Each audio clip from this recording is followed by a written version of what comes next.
Hello नमस्कार दोस्तों, one week परिवार में आप सभी का दिल खोलकर स्वागत है। दोस्तों आज की इस वीडियोज़ में हम बीए फर्स्ट सेमेस्टर दोस्तों बिल्कुल न्यू एडिशन है वन वीक सीरीज का अध्ययन करेंगे, जिसमें हिंदी साहित्य को लेकर आज की इस वीडियोज़ में इंपॉर्टेंट क्वेश्चंस पर बात करने वाले हैं। दोस्तों क्लास को आपके सामने ही स्टार्ट कर रहे हैं। दोस्तों हमारी क्लास से रेगुलर नंबर वाइज क्लासें लगती है, तो दोस्तों आप जरूर क्लास को अटेंड करें। और हमने फर्स्ट यूनिट को कंप्लीट कर रखा है और काफ़ी हद तक क्लास से हो चुकी है, 5-6 क्लासें हो चुकी है, जिसमें हमने फर्स्ट यूनिट को कंप्लीट कर लिया। बिल्कुल कोई छोटी क्लास है, कोई बड़ी क्लास है, लेकिन दोस्तों अब हम वैसे सेकंड यूनिट की ओर आगे बढ़ चुके हैं। एक वीडियो भी अपलोड हो चुका है सेकंड यूनिट का, जिसमें हमने इंपॉर्टेंट क्वेश्चंस पर बात की थी, लेकिन दोस्तों वो छोटा वीडियो था, 3-4 सवालों पर ही डिस्कशन किया था। लेकिन आज की इस वीडियोज में हम भक्ति काल यूनिट सेकंड का नाम है आपकी भक्ति काल, ठीक है। तो इस पर बात करने वाले हैं इंपॉर्टेंट क्वेश्चंस को लेकर, ठीक है।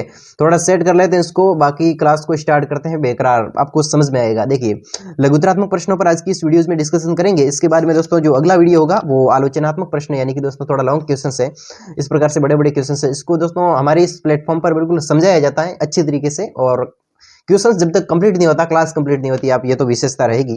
चलिए, और छोटे छोटे सवालों को आज की क्लास में धड़ाधड़ दोस्तों पेश कर दिया जाएगा कि वास्तव में इस वीडियोस के माध्यम से आप अच्छी तरीके से अपनी स्टडी को बना सकते हैं। और ये सेकंड यूनिट के जितने भी इंपॉर्टेंट क्वेश्चंस और छोटे छोटे क्वेश्चंस बनते हैं, इसकी क्लास आज की क्लास में कंप्लीट है, मान लो ये, ठीक है। लॉन्ग क्वेश्चंस अगली वीडियोज में, ठीक है। तो दोस्तों अपने कॉलेज ग्रुप और अपने जिगरी साथी के साथ में शेयर कर लो। बस चलते हैं।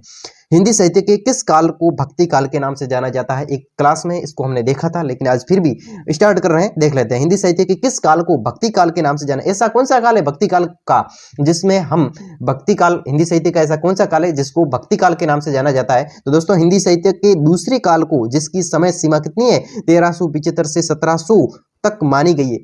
हिंदी साहित्य का जो दूसरा काल है, तो उस काल को हिंदी साहित्य के इतिहास में भक्ति काल के नाम से जाना जाता है। हिंदी साहित्य का दूसरा काल, ठीक है, दूसरे काल को भक्ति काल के नाम से जाना जाता है। और ये कब से कब तक था? 1375 से 1700 ईस्वी की मध्य माना जाता है। इस काल में जितनी भी काव्य धाराएं प्रवाहित हुई, उन सभी में भक्ति तत्व ही प्रधान था, तथा इस काल में मुख्यतः भागवत धर्म के प्रचार तथा प्रसार के परिणाम स्वरूप भक्ति आंदोलन का उदय हुआ। तो दोस्तों इसका आंसर था कि हिंदी साहित्य के किस काल को, तो दूसरे काल को भक्ति काल के नाम से जाना जाता है, जिसकी अवधि 1375 से 1700 ईसा पूर्व है। इसके बारे में दोस्तों सेकंड सवाल बनता है कि अलवार संत कौन थे? दोस्तों अलवार संतों के बारे में पूछा गया है। तो अलवार संत दक्षिण भारत में वैष्णव संत थे। कैसे थे? अलवार संत थे ना, वो दक्षिण भारत में, जो हमारा दक्षिण भारत में, उसमें वैष्णव दोस्तों जो विष्णु की पूजा करते हैं, वे वैष्णव धर्म के होते हैं। तो वैष्णव संत थे। इन्होंने वेद, उपनिषद, गीता से विचारधारा भक्ति काल का सरलतम रूप जनता के समक्ष रखा, ठीक है ना। यानी कि उपनिषद होते हैं, वेद होते हैं और गीता होते हैं, इसके विचार है उसको भक्ति के माध्यम से सरल रूप में जनता के समक्ष रखा। और इसकी भाषा तमिल थी। दोस्तों एक बात ध्यान रखना, जो अलवार संत थे वे विष्णु यानी कि वैष्णव संत थे, विष्णु के भक्त थे। और उपनिषद है, वेद है, गीता है, इसका भक्ति के माध्यम से क्या किया, बिल्कुल अच्छी तरीके से जनता को प्रचार किया। इसके बाद में तमिल भाषा में इन्होंने जो भी लिखा बोला, इसकी भाषा कौन सी थी? तमिल भाषा थी। तथा ये संख्या में 12 माने गए हैं। दोस्तों जो अलवार संत है वो संख्या में कितने माने गए हैं? बिल्कुल 12 माने गए हैं। इसके बारे में दोस्तों जो थर्ड सवाल बनता है वो नयनार संत कौन थे? दोस्तों नयनार संत के बारे में पूछा गया है। तो दोस्तों नयनार संत दक्षिण भारत के शिवोपासक संत थे। अलवार संत है वो विष्णु के भक्त होते थे, अलवार संत है वो विष्णु के भक्त होते थे, वैष्णव भक्त होते थे और वैष्णव संत होते थे। और नयनार संत है वो शिवोपासक संत थे, यानी कि शिव की उपासना करने वाले संत थे। और इसका उद्भव मध्यकाल में हुआ है। दोस्तों किसका उद्भव? जो नयनार संत है, नयनार संतों का उद्भव या फिर वैष्णवोपासक संतों का उद्भव है वो मध्यकाल में माना गया, मध्यकाल, ठीक है। और इसकी संख्या दोस्तों के साथ 63 मानी गई है, इसकी संख्या 63 मानी गई है। इसके बाद में दोस्तों चौथा सवाल बनता है कि भक्ति साहित्य की सामान्य विशेषताओं का उल्लेख कीजिए। भक्ति साहित्य की सामान्य विशेषता कौन कौन सी है? भक्ति साहित्य की सामान्य विशेषता, तो दोस्तों भक्ति साहित्य में गुरु की महिमा का गुणगान। भक्ति साहित्य में दोस्तों जो सामान्य विशेषता की बात करें तो भक्ति साहित्य में गुरु महिमा का गुणगान, दोस्तों गुरु की जो महिमा होती है उसका गुणगान किया गया है। भक्ति में प्रधानता दी गई है। और नाम स्मरण, यानी कि जो भी नाम, राम नाम है, इस प्रकार की नाम स्मरण का क्या किया गया? इसमें नाम स्मरण की महिमा की गई है। और लोक कल्याण समन्वयात्मकता, नैतिकता और लोक भाषाओं की प्रधानता आदि विशेषताओं के रूप में दिखाई देती है। दोस्तों हिंदी साहित्य की सामान्य विशेषता इंपॉर्टेंट है, पूछी जा सकती है। तो हिंदी साहित्य की सामान्य विशेषताओं में फर्स्ट है कि गुरु की महिमा की गई है और भक्ति की प्रधानता हमें दिखाई देती है और नाम स्मरण की महिमा हमें झलक दिखाई देती है। इसके बाद में लोक कल्याण के बारे में दोस्तों बात की गई है हिंदी साहित्य की विशेषताओं में। हिंदी साहित्य में ये बात विशेषता है और समन्वयात्मकता, नैतिकता और लोक भाषाओं की प्रधानता भी हमें देखने को मिलती, लोक भाषा। इसके बाद में दोस्तों पांचवा सवाल बनता है कि भक्ति काल में कितनी काव्य धाराएं प्रवाहित हुई। भक्ति काल में कितनी काव्य धाराएं प्रवाहित हुई। दोस्तों भक्ति काल में मोटे तौर पर 2 काव्य धारा प्रवाहित हुई है। पहली निर्गुण काव्य धारा और दूसरी सगुण काव्य धारा। ठीक है, याद रखना, भक्ति काव्य में जो काव्य धारा है, भक्ति काल में जो काव्य धारा है वो निर्गुण काव्य धारा और सगुण काव्य धारा है। और निर्गुण काव्य धारा की 2 उप शाखाएं मानी जाती है, पहली संत काव्य धारा और सूफी काव्य धारा। और सगुण जो काव्य धारा इसकी 2 शाखाएं मानी जाती है, तो राम काव्य धारा और कृष्ण काव्य धारा। समझ गए, भक्ति काल में कितनी काव्य धारा थी, 2 काव्य धारा थी, एक तो सगुण थी और एक निर्गुण काव्य धारा थी। बिल्कुल सिंपल बात है। इसके बाद में दोस्तों 6वां सवाल हम देखते हैं, संत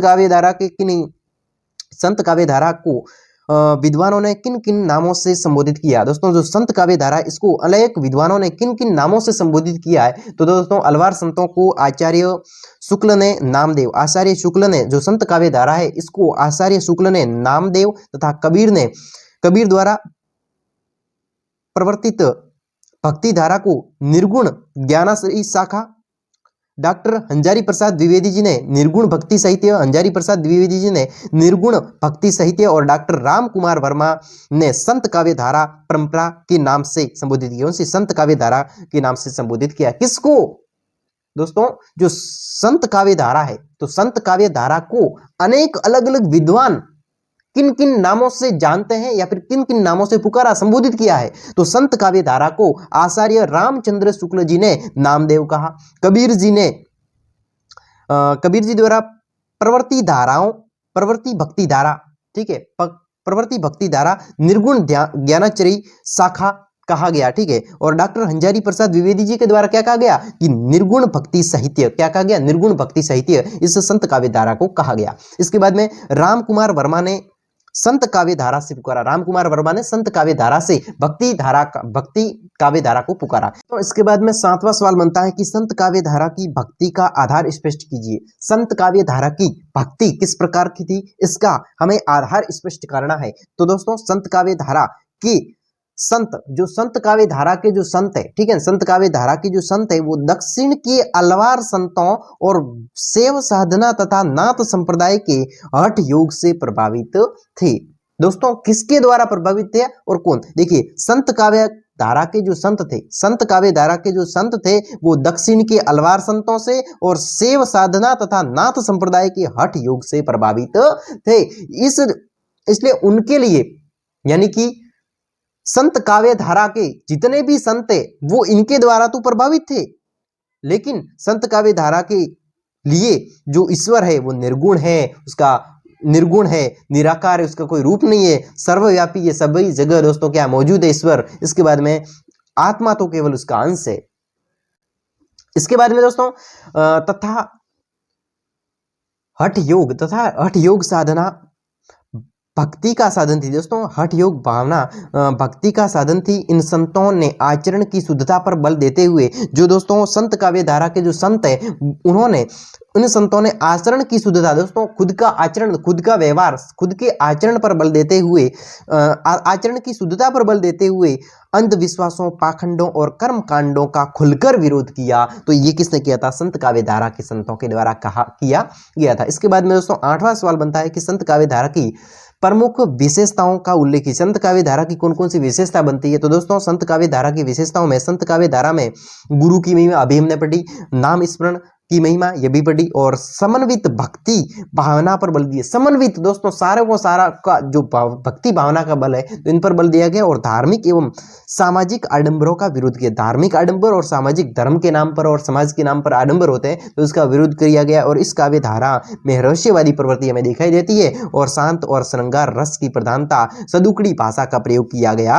है। दोस्तों अभी हमने पढ़ा कि संत काव्य धारा की प्रमुख विशेषता गुरु की महिमा, नाम स्मरण की महिमा, समन्वित भक्ति धारा पर बल दिया गया, समन्वित भक्ति धारा पर बल दिया गया और धार्मिक और सामाजिक आडंबरों पर विरोध किया गया। और काव्य धारा रहस्यमयी प्रवृत्ति की। दोस्तों संत काव्य धारा है वो रहस्यमयी प्रकृति, इस प्रकार से चुटकुलों का प्रयोग किया गया, इस प्रकार से ट्रिक का प्रयोग किया गया है। उस मान लो कि दोहे हैं या फिर किसी व्याख्यान है तो उसमें एक रहस्यवादी हमें प्रकृति दिखाई देती है। शांत और श्रृंगार रस की प्रधानता हमें प्राप्त होती है। दोस्तों सदुकड़ी भाषा का प्रयोग किया, यानी कि साधुओं की भाषा सदुकड़ी भाषा कहलाती है। सदुकड़ी भाषा का प्रयोग किया गया है जो कि मिश्रित भाषा होती है। इस प्रकार से हमें यहाँ की विशेषता दिखाई देती है। इसके बाद में दोस्तों सदुकड़ी भाषा से क्या तात्पर्य? अभी हमने पढ़ा कि साधुओं की सदुकड़ी भाषा होती है, तो सदुकड़ी भाषा का क्या तात्पर्य होता है? दोस्तों जो साधु ज्यादातर घूमते हैं, ठीक है ना, अगर मान लो की बात करें एक गांव में कोई साधु आया, ठीक है, वो योग तपस्या वगैरह करता है और लोगों का जो दुख वगैरह होता है उसको भी क्या करता है, मिटाने का कार्य करता है, या फिर ऐसे वो कार्य करता है जिसकी सहायता से लोग भी उसकी हेल्प मांगते हैं। यानी कि मान लो कि मुहूर्त वगैरह है या फिर किसी शुभ काम की बेला है तो वो साधुओं के पास जाते थे लोग, ठीक है। तो अगर कोई साधु किसी गांव में 3 दिन ठहरता है और उसके बाद में वो रवाना हो जाता, किसी दूसरे गांव में चला जाता है, दूसरे इलाके में चला जाता है, तो इसका मतलब वो साधु एक बिल्कुल सन्यासी और वास्तव में अपने भगवान में विश्वास करने वाला, भगवान को समर्पित साधु है, हम कह सकते हैं। और वो सांसारिक माया से दूर है, मोह माया से दूर है। अगर कोई साधु किसी गांव में 1 महीने तक रह जाए या फिर कह दे कि 3 दिन से ज्यादा अगर कोई साधु किसी गांव में रह जाता है तो उसे हम ये नहीं कह सकते कि वो बिल्कुल रियल साधु है, वो दोस्तों ढोंगी है। क्योंकि साधुओं को कभी किसी जगह से मोह नहीं होती है, यानी कि ये गांव ठीक है यहाँ पर रह जाते हैं, ठीक है, तो ऐसा नहीं होता। साधु बिल्कुल 3 दिन रहता है, ठहरता है, इसके बाद में वो चला जाता है कहीं दूर, उसको मोह किसी स्थान से नहीं होता है। तो दोस्तों यही सदुकड़ी भाषा थी, जहां पर जाता था वहीं की भाषा वो लिख देता था, इस प्रकार से वो सदुकड़ी की भाषा। देखिए सदुकड़ी संत कवियों की भाषा थी। दोस्तों सदुकड़ी थी वो संत कवियों की भाषा थी। संत कवि भ्रमणशील थे। दोस्तों कैसे थे? भ्रमणशील। अभी हमने बात की भ्रमणशील, यानी कि वो कई आज इस गांव में, ठीक है, 3 दिन रहेगा, इसके बाद में किसी और गांव में चला जाएगा, तो वो भ्रमणशील थे, ठीक है, चलते रहते थे। इसलिए उन्हें अनेक स्वदेशी भाषा का ज्ञान था। दोस्तों जो साधु होते थे उनको अनेक प्रकार की स्वदेशी, अपने देश में रहने वाले जितनी भी भाषा, उसको अनेक प्रकार की भाषाओं का, सदुकड़ी भाषा में अनेक प्रकार की भाषा, जैसे कि दोस्तों सदुकड़ी भाषा है, आज इसके इलाके में कुछ अलग भाषा है, आज हमारे इलाके में कोई अलग भाषा है, तो हमारे इलाके में अगर कोई साधु आएगा तो वो हमारी भाषा बोलेगा, ठीक है, हमारे गांव की, और किसी अन्य इलाके में चला गया तो वहां की भाषा बोलेगा। यानी कि भाषाओं का क्या हो गया, मिक्सर हो गया, ठीक है ना। तो अनेक प्रकार की स्वदेशी भाषाओं का ज्ञान था साधुओं को। यही कारण है कि उनकी भाषा उसकी काव्य धारा में सहज और सरल रूप में पंजाबी, अवधी, ब्रज, मैथिली, राजस्थानी, बुंदेली आदि भाषाओं के साथ में अन्य प्रादेशिक भाषाओं तथा अरबी फारसी शब्दों का सुंदर समन्वय हो गया। इस भाषा के इस मिलते जुलते रूपों को विद्वानों ने सदुकड़ी भाषा कहा। दोस्तों साधुओं की भाषा, साधु घुमक्कड़ होते थे, ठीक है, साधु किसी गांव में ठहरते नहीं थे, जिस गांव में जाते थे वहां की भाषा बोलने लगते थे। तो दोस्तों यहीं पर लिखा है कि सदुकड़ी भाषा कवियों की भाषा है, साधुओं की भाषा है। वो साधु भ्रमणशील होते थे, चलते रहते थे अनेक गाँव में, और उनमें पूरे देश की जितनी भी भाषा उनका ज्ञान होता था। यही कारण है कि काव्य धारा में सहज काव्य धारा होती है वो साधुओं की काव्य धारा, उसमें पंजाबी, अवधी, ब्रज, मैथिली, राजस्थानी, बुंदेली आदि भाषाओं के साथ में अनेक प्रादेशिक भाषाओं तथा अरबी फारसी शब्दों का सुंदर समन्वय हमें प्राप्त होता है। और भाषा के मिलते जुलते रूप को विद्वानों ने सदुकड़ी भाषा के नाम से कहा। दोस्तों इस सदुकड़ी भाषा को मिश्रित भाषा भी हम कह सकते हैं। इसके बारे में दोस्तों 10वां सवाल बनता है कि संत काव्य धारा या फिर मान मार्गी शाखा के प्रमुख कवियों का नामालेखन कीजिए। संत काव्य धारा और ज्ञान मार्गी शाखा के प्रमुख कवियों का नामालेखन कीजिए। दोस्तों संत काव्य धारा क्या होती है और ज्ञान मार्गी शाखा क्या होती है, इसके कवियों का नामालेखन कीजिए। दोस्तों संत काव्य धारा के जो भी कवि थे, देखिए संत काव्य धारा या फिर ज्ञान मार्गी शाखा के कवियों में कबीर का स्थान सर्वप्रमुख में, कबीर का जो स्थान है वो सर्वप्रमुख है। इसके अतिरिक्त नामदेव, संत काव्य धारा ज्ञान मार्गी शाखा के कवियों में कबीर का स्थान सर्वप्रमुख है, ठीक है। संत काव्य धारा के अगर संत का नाम है तो वो क्या है, कबीर, ठीक है। कबीर है वो संत काव्य धारा के संत है या फिर ज्ञान मार्ग की शाखा के संत है। इसके बारे में इसके अतिरिक्त नामदेव भी है, ये भी संत काव्य धारा के है। और धर्मदास है, रैदास है, गुरु नानक है, दादू दयाल है, मलुक दास है, अक्सर अनन्य इस शाखा के प्रमुख कवि है। दोस्तों ये कवियों के नाम देखिए, संत काव्य धारा की कमी है, लेकिन संत काव्य धारा में जो प्रमुख कवि है वो कबीर है, बाकी दादू दयाल, गुरु नानक, ठीक है, और अक्सर, अनन्य, नामदेव, धर्मदास इस प्रकार के कवि है। और कुछ विद्वानों ने गरीबदास, पलटूदास, सहजोबाई, दयाबाई का उल्लेख भी इसी शाखा के साथ में किया है। दोस्तों संत काव्य धारा या फिर हम कहें ज्ञान मार्गी धारा के जो प्रमुख कवि है वो कौन है? कबीर है। इसके बाद में दोस्तों हम नेक्स्ट क्वेश्चंस की और बात करेंगे, लेकिन आज की वीडियो थोड़ी लॉन्ग हो जाएगी और आप अटेंड भी बस इतनी ही कर सकते हैं। तो मिलता हूं नेक्स्ट वीडियोस के साथ में, इसी के आगे क्रम वाइज सवालों के साथ में। तब तक के लिए आप कितने दोस्त को अनुमति देवे, मिलता हूं फिर, तब तक के लिए धन्यवाद।